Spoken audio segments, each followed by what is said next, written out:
Marcia Rigg has been fighting for her brother Sean for 7 years. Sean died in a police cell because police officers said he was faking his unconsciousness. His tragic story led to the first ever review of the IPCC, the Independent Police Complaints Commission, that concluded they made blunder after blunder. So many people I've spoken to have called Marcia a strong inspiration for them. So I've come to meet her, sit down and talk to her about her story and her fight over the last 7 years. Hi Marcia. Hi. I'm all right. How are you? You've got the camera on already. Everyone always talks to you rightly about Sean, but here is the lady Marcia Rigg, who's been fighting for 7 years. Tell me about you and how it's been over the last 7 years. About me. I'm just a humble black British woman that has lost her brother at the hands of the police, and I was caring for Sean in the mental health system for 20 years, and I never thought for one moment that I would be doing this. I'd never heard of deaths in custody. It was so shameful. I didn't know about deaths in custody. And then I realised that there were many other families like mine. And I'd been working in law for over 26 years in the city. And I'm not a lawyer, I'm a PA, but I worked for very high profile lawyers. And I decided to put a lawyer's hat on. And here I am 7 years later.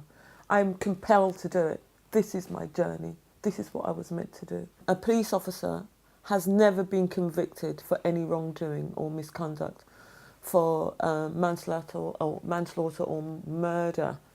I'm hoping that once there is a conviction, that there is a domino effect. How much of what you've gone through over the last 7 years is the story of Black Britain? I was born in the early 60s. I'm the first generation from Caribbean family to be born in this country. And my parents came from Jamaica. I remember my father telling me stories that when he came to England, the British really believed that they had tails, literally. They'd be looking through their windows or, trying to feel if the stump was there.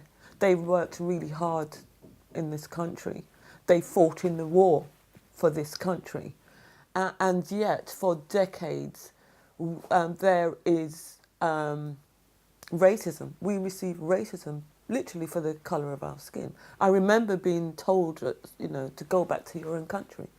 I couldn't resonate with that. I was born here. And people are not born racist.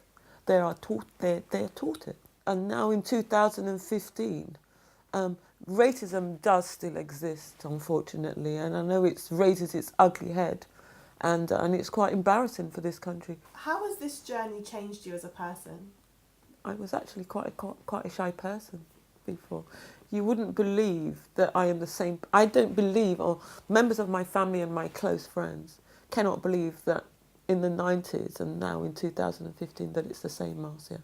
It's been my journey. I don't know how it happened. It just did. Sean would be very proud of you.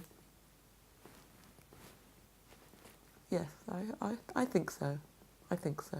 He always said that I was his rock, and I believe I'm still his rock, even in death. And his death will never be in vain. This is at Sean's funeral, and this is my mum, and my sister Sam, myself, and my 2 boys are here. It was a sad day, but also it was a beautiful day. The sun shined. It was 9th of October 2008. That was almost 7 years ago. And I can't believe my journey. I really can't believe my journey. I can't believe the audacity of the officers. I can't believe the lying that we've received. I can't believe the way we've had to really fight the IPCC to get this case reopened. It's phenomenal, and it's unjust that any family should have to bury their loved one in the way that we've had to, and still fighting to find out what happened. The death of Shaney Lewis reported yesterday. Crown Prosecution Service has decided that there is insufficient evidence to prosecute the officers. I texted Aji late last night, and I said that I would give her a call, just to give my support to her. Yeah, I will mention today when I'm on my way to Milton Keynes to speak at the Black Students Campaign, their national annual conference. And I will not hesitate to make the announcement of what the Crown Prosecution Service has said in Shaney's case. It's public, so I will read from some of what they have said. Hi, how are you? Hey. Hello. There have been 509 deaths.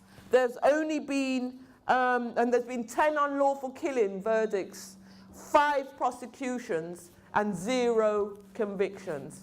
So this is why we have to really campaign vigorously to help to stop deaths in custody. Fighting the state is a real difficult job, and they will do anything for you to give up. In fact, their tactic is to wear the families out by long drawn down investigations. My tactic is to wear them down, and I really am not. I'm not going anywhere